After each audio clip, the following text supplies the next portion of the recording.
Alam mo ba na ang Intramuros ay dating napapalibutan ng tubig at matitibay na pader? Maraming Pilipino ang narinig na ito, pero kakaunti lang ang nakakaalam ng tunay na kwento. Ang mas nakakagulat, iba pala ang ipinapakita ng mga historical records. Balikan natin ang kasaysayan.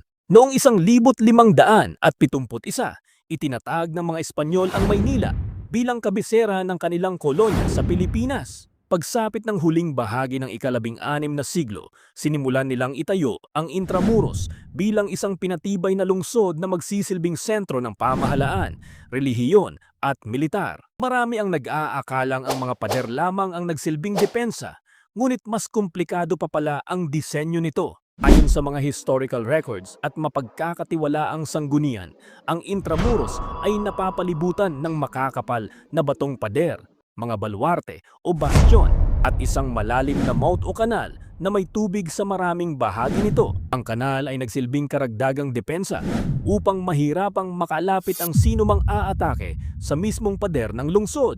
Makikita rin sa mga lumang mapa at tala ng panahon ng Espanya kung paano idinisenyo ang Intramuros bilang isang napakahusay na fortification para sa panahong iyon.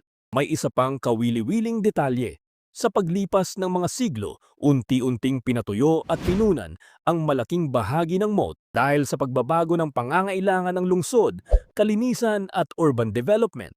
Kaya kapag bumisita tayo sa Intramuros ngayon, hindi na natin makikita ang malawak na kanal na minsang naging mahalagang bahagi ng depensa ng lungsod. Bakit ito mahalaga?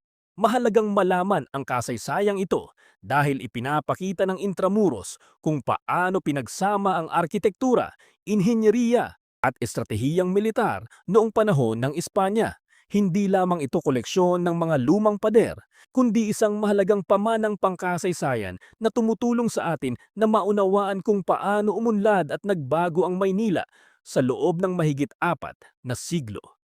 Ngayon alam mo na ang totoong kwento sa likod ng Intramuros. Ako si Kuya Mo Nunoy na nagsasabing gawa sa AI pero tunay ang kasaysayan at aral. Makinig, matuto at mag-follow para sa mas marami pang history trivia.